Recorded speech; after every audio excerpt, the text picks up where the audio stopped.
I played ranked for 24 hours straight on day 1 of Season 20, so I can bring you 5 actually useful tips to rank up in Apex Legends this season. With a brand new rank system, much more reminiscent of Season 13, but with its own twists and turns, there's different ways to tackle different ranks, and of course there's almost 100 different perks, and the brand new reworks to Evo shields and armors, how you level them up, what you can do to get stronger shields. It's all so important. I'm going to break it down in this video and give you the most important tips that I learned over 24 hours of ranked to help you rank up as quickly as possible. Let's not waste any time. The very first and most important thing you need to understand in this rank system is how you get the most points in each rank, and that is the breakdown of RP gains per match. I learned very quickly that different ranks require different strategies, even though the matches that I were playing were largely against the same people throughout that first 24 hours.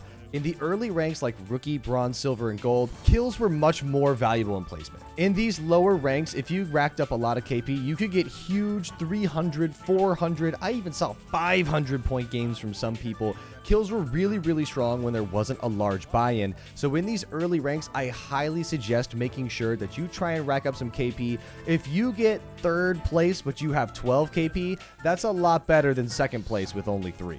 However, this is not the case in higher ranks like Platinum, Diamond, and then Apex Predator. For example, in Diamond, your buy-in is 80 RP. So if you come in 20th place, you're going to lose 80 points just for loading up and dying early. And KP won't save you early in this rank either.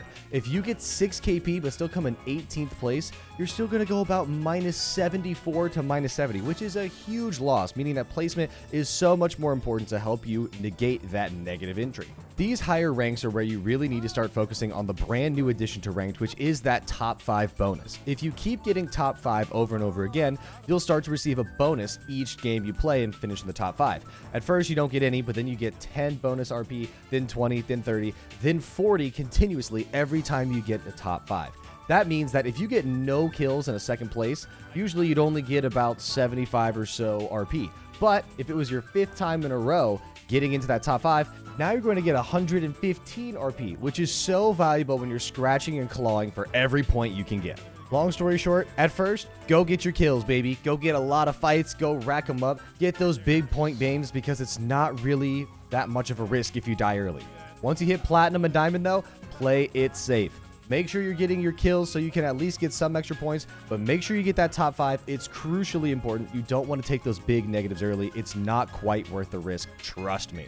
If you guys are finding this video useful so far, please do consider subscribing and sharing this video with a friend. It helped me out a lot. Thanks. Appreciate it. Tip number 2, it is so important to focus on leveling up your Evo shields early before you do anything. And yes, I mean anything. You don't want to take any fights on white health, especially if you hear a Sentinel running around. On white shields, that is essentially a Kraber to you. You are very weak with white shields, so what can you do to upgrade your shield in Season 20? You can do a lot. You can scan care packages as they're falling from the sky with skirmishers. You can open assault bins and support bins for 100 points of Evo each.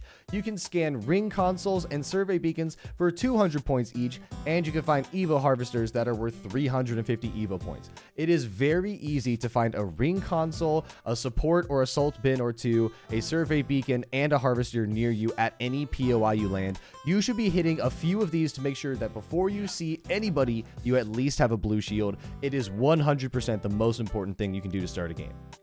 Number 3 is a short, quick, and easy one, and this is team composition. You're going to want to make sure that you are using the right legends for your playstyle, and you've probably heard this one over countless seasons. This is nothing new to most players, but with perks, it's a little bit different. We're going to talk about perks in tip number 4, but in tip number 3, we're going to talk about what you need to have the most balanced team composition. In Apex Legends, you need a few characters that do a specific job. One character you need is a character for rotations. That could be Pathfinder, could be Valkyrie, it could even be Bangalore and using smoke grenades to rotate. You need some character that'll help your team get from point A to point B, because you can't just run out into the open of the field and expect to make it to wherever your destination is. You're going to get shot down. So that's your first character. Your second character is some character that will give you information. This could be 2 types of information, by the way. First is your traditional scan characters like Bloodhound, Seer, Vantage, Crypto. They can help you in a fight, but also they can scan survey beacons along with Pathfinder and his perk to help you figure out where enemies are across the map. This will be very useful in knowing where you want to go to either take fights or avoid them to try and get into the end game. The other type of information is the controller characters, which is the Wattsons, Caustics, Ramparts, and Catalysts.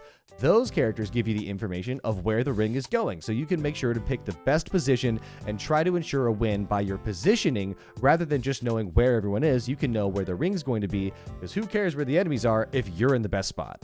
Your third character is a wild card. A lot of times people like to fill this role with a support character like Conduit or Loba or Lifeline or Gibby, some sort of support legend, because crafting banners is really useful. But this could also be another place for you to double down on a defensive legend. Maybe you want 2 scan characters. Maybe you just want to fight everyone you see and you want to lob grenades at people as fuse. That's what that third character spot is for. This is where you can really change up your team dynamic. You can go from more defensive to more passive, or a lot more aggressive with some of these picks. That third legend is really where you make a big difference in your team composition. So team composition is important, and you need to make sure that you have a role for information, a role for rotation, and then your wild card, which will really set the identity of your team.